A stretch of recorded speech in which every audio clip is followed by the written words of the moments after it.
नाम है भानु शुक्ला और जियो पॉलिटिक्स के एक नए वीडियो के साथ मैं आपके समक्ष उपस्थित हूँ।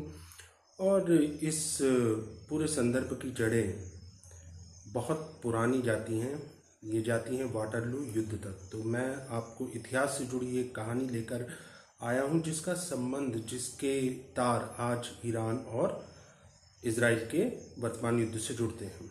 तो चलिए कहानी चालू करते हैं। कहानी इस तरह से चालू होती है कि एक जीव, जिन्हें हम यहूदी के नाम से जानते हैं भारत में, एक यहूदी थे सिम्पसन गेडियोन। सिम्पसन गेडियोन एक यहूदी थे और ये कहीं पर कैरेबियन में थे और कैरेबियन में तरह तरह के व्यापार करते थे और उसी की तरह दासों का व्यापार भी ये किया करते थे। तो ये किसी तरह से इंग्लैंड आए और इन्होंने इंग्लैंड में पैसा बनाने के लिए तरह तरह की स्पेकुलेटिव ट्रेड्स किए, जिसमें स्पेकुलेशंस होती हैं, वो ट्रेड्स किए और काफ़ी अच्छा ट्रेड इन्होंने कमा लिया। परंतु उस समय स्थिति ये थी कि इंग्लैंड में जो ब्रिटिश थे, जीव्स को ज़मीन खरीदने की आज़ादी नहीं थी। तो इन्होंने काफ़ी बड़े बड़े बगीचे किराए पे लिए, ठेके पे लिए और जैसा कि मैं आपको बताया हूँ कि इनका दासों का व्यापार था। बहुत सारे दास इन्होंने कैरेबियन स्टेट से लेकर आए और वहाँ अच्छा खासा पैसा कमाया। अब इनकी बहुत ज़्यादा इच्छा थी कि इनको वो सम्मान मिले जो ब्रिटिश रॉयल्टी को मिलता है, परंतु ब्रिटिश रॉयल्टी किसी भी कीमत पर जो नॉन ब्रिटिशर थे उनको ये सम्मान देने के हक में नहीं थी। अब तो इन्होंने इसका दूसरा तरीका खोजा। इन्होंने वहाँ ब्रिटिश कन्या से शादी की, परंतु उसके बावजूद भी इन्हें वो स्टेटस नहीं मिला। ये तो हो गई गेडियोन की कहानी कि गेडियोन इस तरह से आए और उन्होंने अच्छा खासा पैसा कमाया। इसके बाद हुआ क्या? इसके बाद चूंकि गेडियोन फाइनेंस में काफ़ी अच्छे थे, फाइनेंशियल मैटर्स को जानते थे, काफ़ी अच्छे से संभाल रहे थे और काफ़ी जल्दी वो पैसा कमा के, काफ़ी पैसे वाले होके ब्रिटिश सोसाइटी में उन्होंने नाम कमाया। तो भले ही उन्हें पूर्णतः रॉयल्टी का सम्मान न दिया गया, परंतु राजा के संरक्षण में, राजा के आसपास के लोगों में उनका काफ़ी नाम था और इसी कारण से आगे चल के राजा ने उन्हें अपने फाइनेंसेस को संभालने के लिए अपनी सलाहकार समिति में स्थान दिया। उस समय नेचुरल रूप से युद्ध का माहौल था और काफ़ी सारे युद्ध यहाँ से वहाँ लड़े जा रहे थे और कभी भी युद्ध जो होता है वो एक कॉस्टली अफेयर होता है, उसमें काफ़ी ज़्यादा पैसा लगता है। तो ये पैसा कहीं ना कहीं से सरकारों को जुटाना पड़ता है। अब सरकारें ये पैसा जुटाती हैं ऋण लेकर। अभी भी सरकारें बड़े पैमाने पर ऋण लेती हैं और उस समय भी सरकारें बड़े पैमाने पर ऋण लेती थी तरह तरह के लोगों से, आसपास की सम्राटों से ऋण लिया जाता था। परंतु इस ऋण पर उस समय इंग्लैंड की सरकार 100 रुपये, मान लीजिए 100 रुपये अगर उसने ऋण लिया तो उस पर 10% ब्याज को उसे चुकाना होता था और इसके अलावा एक समय पर उन्हें मूलधन भी चुकाना होता था। सिम्पसन गेडियोन ने इसका एक सॉल्यूशन निकाला। उन्होंने सरकार से कहा कि आपको किसी और के पास जाने की आवश्यकता नहीं है, जबकि आपकी जनता के पास अच्छा खासा पैसा रखा हुआ है, आप जनता से ये पैसा उठा सकते हैं। इसके लिए आप जनता को बॉन्ड दीजिए और बॉन्ड पे हम मूलधन वापस नहीं करेंगे। जनता को लंबे समय तक, हम जब तक होगा, जब तक जनता अपने पास बॉन्ड रखेगी, उस पर हम 3% सालाना ब्याज देंगे। अब ये फायदे का सौदा था। फायदे का सौदा इसलिए था क्योंकि इसमें मूलधन देने की, वापसी की बात नहीं थी। दूसरी बात, 10% पैसा जो सरकार दूसरों को देती थी, वही अब वो 3% पैसा जनता को देगी। और एक बात ये थी कि युद्ध एक तरह का व्यापार भी है, क्योंकि जब आप युद्ध करते हैं और उस समय जो युद्ध होते थे उनमें होता ये था कि जिन देशों से लड़ाई लड़ी जाती थी, अगर आप उन्हें अपने उपनिवेश में शामिल कर लेते हैं तो निश्चित रूप से उसकी सारी संपत्ति को उपभोग करने का अधिकार आपको था। आप उसकी नेचुरल रिसोर्सेज का यूज़ कर सकते थे, उसके प्राकृतिक जो भी संसाधन है उनका उपयोग कर सकते थे, उसके लेबर फोर्स का यूज़ कर सकते थे, लेबर फोर्स को दास बनाकर फ्री में उसका यूज़ कर सकते थे। तो युद्ध एक तरह का व्यापार था और निश्चित रूप से अगर आप 97 रुपये जो बचे हुए उसे लगाते हैं, उससे अच्छा फ़ायदा कमाते हैं, तो ये एक फ़ायदे का सौदा था। तो इस फ़ायदे के सौदे पर सरकार ने काम किया और ये अच्छी तरीके से मेंटेन चीज़ें हो रही थी। अब हम देखते हैं कि इसी परिदृश्य में और एक जीव सामने आते हैं, वो एस्केनाजी जीव थे। अच्छा, ज्यूस या यहूदी दो तरह के होते हैं, एक सेफर्डिक जीव होते हैं और एक एस्केनाजी जीव होते हैं। सेफर्डिक ज्यूज या सेफर्डिक यहूदी वो होते हैं जो मूल रूप से यहूदी हैं, जैसे एक मूल हिंदू है जो जन्मता ही हिंदू और एक बना हुआ हिंदू। उसी तरह से एस्केनाजी जो यहूदी होते हैं वो बने हुए यहूदी होते हैं। तो इसी तरह के एक जो बने हुए एस्केनाजी यहूदी थे, वो रह रहे थे फ्रैंकफर्ट में। उनका नाम था मायर एम से रॉथस्चाइल्ड। तो रॉथस्चाइल्ड जो थे वो वहाँ पर फाइनेंस का काम वो भी देखते थे और काफ़ी फला फुला बैंकिंग का और फाइनेंस का काम उनका था।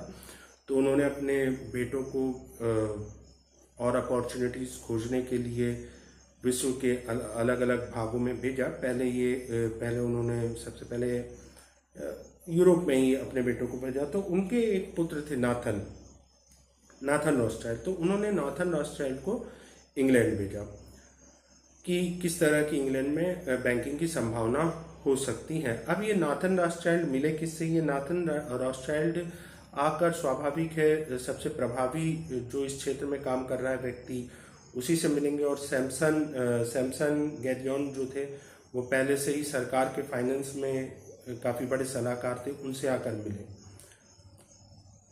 तो इस तरह से इंग्लैंड में रॉथस्चाइल्ड्स का काम चालू हुआ। अगर आप रॉथस्चाइल्ड फैमिली के बारे में जानना चाहते हैं, जाके पढ़ेंगे तो आपको समझ में आएगा कि जो रॉथस्चाइल्ड फैमिली है उसे मॉडर्न बैंकिंग सिस्टम का प्रणेता माना जाता है। और जो एम से मायर रॉथस्चाइल्ड है उन्हें पिता कहा जाता है मॉडर्न बैंकिंग सिस्टम का, और बहुत पैसे वाली फैमिली ये है। तो उसी समय वाटरलू का युद्ध चालू हुआ और वाटरलू को युद्ध काफ़ी कठिन युद्ध था। एक तरफ ब्रिटेन की सेनाएं थीं, इंग्लैंड की सेनाएं थीं, और दूसरी तरफ नेपोलियन बोनापार्ट थे। अब इस युद्ध को भी फाइनेंस करना था। तो इस युद्ध को फाइनेंस तो करना था, परंतु फाइनेंस करने के लिए पैसे का भुगतान कैसे किया जाना था? तो पैसे का भुगतान किया जाना था उन्हीं देशों की मुद्राओं में। आप समझ रहे हैं कि जैसे हवाला कांड होता है कि हमने काम तो आपका किया, परंतु हमें आप मान लीजिए मैंने किसी का 100 रुपये का काम जाके श्रीलंका में किया, और अगर वहाँ मेरे एजेंट भारत में है तो भारत में मुझे वो 100 रुपये व्यक्ति देगा, और जो जिस व्यक्ति का काम श्रीलंका में हुआ है वही जिस व्यक्ति से मैंने श्रीलंका में काम करवाया मैं उसको श्रीलंका में 100 रुपये दे दूंगा। तो इसी पूरे सिद्धांत पर, हवाला सिद्धांत पर, वहाँ पर पैसे का लेन देन होता था। अब ये सारा लेन देन वही व्यक्ति कर सकता था जिसका नेटवर्क पूरे यूरोप में बहुत तगड़ा हो, बहुत अच्छा हो। तो रॉथस्चाइल्ड फैमिली का नेटवर्क, क्योंकि 4 भाई थे, चारों भाइयों को पिता जो मायर रॉथस्चाइल्ड थे उन्होंने पूरे यूरोप में फैला दिया था अपने इसी व्यापार के लिए। तो उनका नेटवर्क बहुत शानदार था, तो हर जगह उनके लोग थे। तो इस तरह से हवाला होता रहा, और इस हवाला में गैरियन जो थे उन्होंने भी काफ़ी हेल्प की, और रॉथस्चाइल्ड का नेटवर्क तो था ही। तो रॉथस्चाइल्ड ने इंग्लैंड की बहुत ज़्यादा मदद की इस तरह से फाइनेंस को जुटाने में। इसके अलावा जो बॉन्ड्स थे उनसे भी काफ़ी कम ब्याज देकर इंग्लैंड ने पैसा जुटाया था। अब बात चालू होती है कि कैसे इसका प्रभाव, वाटरलू का प्रभाव कैसे वर्तमान में ईरान और इजराइल के वॉर से जुड़ा हुआ है, कैसे उसका प्रभाव इस वॉर पर पड़ता है। तो हुआ ये कि जब वाटरलू की लड़ाई में नेपोलियन हार गया, तो नेपोलियन की हार 18 जून 1815 को हो गई। अब इस चीज़ का पता रॉथस्चाइल्ड को लग गया था कि ये नेपोलियन हार गया है, और ये उन्हें तुरंत ही पता चल गया, क्योंकि जैसा मैंने आपको बताया उनका नेटवर्क बहुत ही तीव्र था। उन्होंने इस न्यूज़ को छुपा कर रखा और अपने जो एजेंट्स थे उन एजेंट्स से ये न्यूज़ फैला दी बाजार में कि भाई इंग्लैंड तो इस युद्ध में हार गया है और फ्रांस की काफ़ी बड़ी जीत हुई है। अब इसका असर क्या हुआ? अब आप सोचिए कि आपके पास अगर सरकार के बॉन्ड हैं और वो सरकार ही हार गई, युद्ध में हार गई, इसका मतलब क्या होगा कि सरकार जब हार गई तो निश्चित रूप से जो पैसा उसने युद्ध में लगाया था वो पूरा पैसा गया, सरकार के खजाने से पैसा निकल गया। और इसके अलावा जो जीती हुई टेरिटरी है फ्रांस के द्वारा, उसका फ्रांस अब दोहन करेगा और सरकार काफ़ी दबाव में रहेगी, सरकार के रेवेन्यूज़ के सोर्सेस कम हो जाएंगे अथवा खत्म हो जाएंगे। इस स्थिति में क्या सरकार आपको वो 3% जो उसने वादा किया था वो दे भी पाएगी? तो इससे हुआ ये कि जो बॉन्ड्स लोगों ने लिए थे वो बॉन्ड्स उन्होंने बहुत ही कम कीमत पर बाजार में बेचने चालू कर दिए डर के कारण। और ये सारे के सारे बॉन्ड्स रॉथस्चाइल्ड ने खरीदे। रॉथस्चाइल्ड ने इन सारे बॉन्ड्स को बहुत ही कम कीमत पर जितना ज़्यादा हो सकता था खरीद डाले। 21 जून को ये न्यूज़ आई, 21 जून को ये खबर आई कि फ्रांस की हार हुई है, तगड़ी हार हुई है, ड्यूक ऑफ वेलिंगटन जीते हैं और नेपोलियन वाटरलू का युद्ध हार गए हैं। इसका असर क्या हुआ? जैसे आज शेयर मार्केट में कोई खबर गलत हो जाए, किसी शेयर के नीचे जाने के बाद वो गलत साबित होता है तो अगले दिन वो शेयर काफ़ी बढ़ जाता है। उसी तरह से जैसे ही ये पता चला कि इंग्लैंड युद्ध जीत गया है, बॉन्ड्स की कीमत काफ़ी ज़्यादा बढ़ गई, क्योंकि अब ये निश्चित हो गया था कि सरकार पैसे देने में कोई आनाकानी नहीं करेगी और सरकार इतनी फाइनेंशियली इतनी साउंड है कि वो आगे चल के पैसा लोगों को दे पाएगी जो बॉन्ड में उसने सहमति दिखाई थी। इसके चलते मात्र इस एक घटना से रॉथस्चाइल्ड रातों रात अरबपति हो गया। और इसका असर ये हुआ कि समय समय पर उन्होंने इसी प्रकार की विभिन्न स्ट्रेटेजीज से इंग्लैंड की भारी मदद की। इंग्लैंड की भारी मदद की पैसा जुटाने में बॉन्ड से, इसके अलावा तरह तरह की इंफॉर्मेशन लेने में, इसके अतिरिक्त जो इंग्लैंड ने बहुत बड़ा अपना साम्राज्य स्थापित किया, युद्ध लड़े उन साम्राज्यों में, उन युद्धों को फाइनेंस करने में, उपनिवेशवाद को बढ़ावा देने में सबसे बड़ा योगदान अगर देखा जाए तो इनडायरेक्ट योगदान रॉथस्चाइल्ड फैमिली का या यहूदियों का था। चाहे वो भारतीय उपनिवेशवाद हो, भारत में उपनिवेशवाद जो था ब्रिटेन का, या फिर ब्रिटेन का अफ्रीका में या कहीं और भी था, उसमें बहुत बड़ा योगदान यहूदियों के संगठनों का, रॉथस्चाइल्ड फैमिली का रहा है। परंतु रॉथस्चाइल्ड फैमिली और यहूदी संगठन ये समझ गए थे कि उन्हें सॉवरेनिटी या अपना राज्य में जो ताकत है वो अपने राज्य में ही मिलेगी, न कि किसी और के द्वारा शासित राज्य में। इज्जत मिल सकती है परंतु ताकत नहीं मिल सकती। अब इसका असर क्या हुआ? इसका असर ये हुआ कि जब 1900 जब सेकेंड वर्ल्ड वार ख़त्म हुआ तो सेकेंड वर्ल्ड वार के बाद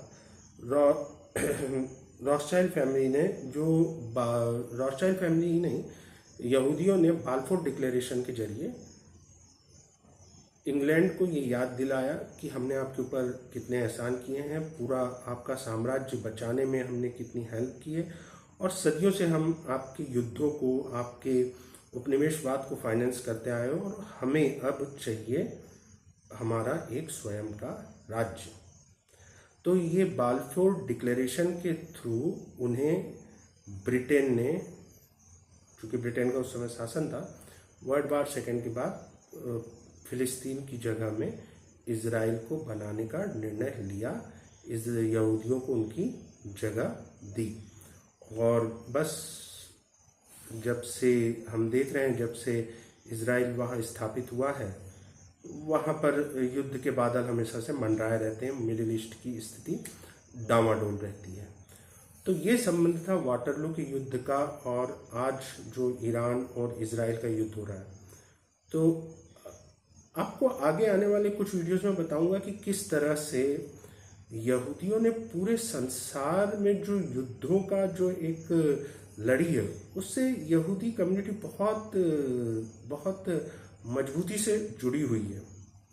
हालांकि ज़्यादातर भारतीय समझते हैं और ज़्यादातर भारतीय यहूदियों के पीछे रहते हैं, और ये सच्चाई भी है कि समय समय पर इजराइल ने भारत की मदद की है, परंतु ये कहना कि इजराइल भारत का हमेशा से दोस्त है, ये बहुत कुछ सही नहीं है। जियोपॉलिटिक्स में हर देश अपने तरीके से काम करता है, अपनी जो महत्वाकांक्षाएं हैं, अपने जो उद्देश्य हैं, उनको सर्वोपरि रख के काम करता है। जियोपॉलिटिक्स में कोई किसी का दोस्त नहीं रहता और कोई किसी का परमानेंट दुश्मन नहीं होता है। अपने उद्देश्यों को पाने के लिए हर देश काम करता है, और उसी तरह से इजराइल का एकमात्र उद्देश्य यहूदी देश को बचाए रखना, बनाए रखना, सबसे शक्तिशाली बना के रखना पूरे विश्व में। उन्हें ये फर्क नहीं पड़ता कि उसके ऊपर भारत पर क्या प्रभाव पड़ेगा, मिडिल ईस्ट पर क्या प्रभाव पड़ेगा, अमेरिका पे क्या प्रभाव पड़ेगा, ये यूरोप पे क्या प्रभाव पड़ेगा। उनका एकमात्र उद्देश्य है कि वो इजराइल जो यहूदियों का राष्ट्र है उसे कैसे बचा के रखें। उसके लिए उन्होंने तरह तरह की स्ट्रेटेजी अपनाई है। आगे हम इन्हीं मुद्दों पे बहुत सारे मैं वीडियोस बनाऊंगा, काफ़ी अच्छी जानकारियां मेरे हाथ में लगी है। तो तब तक के लिए आप सभी को सादर नमस्कार। मेरा ये वीडियो पसंद आया हो तो आप लाइक कीजिए और मेरे चैनल को सब्सक्राइब करके देखिए। इसी तरह के मैं वीडियोस आपके सामने प्रस्तुत करता रहूँगा। धन्यवाद। शुभ रात्रि।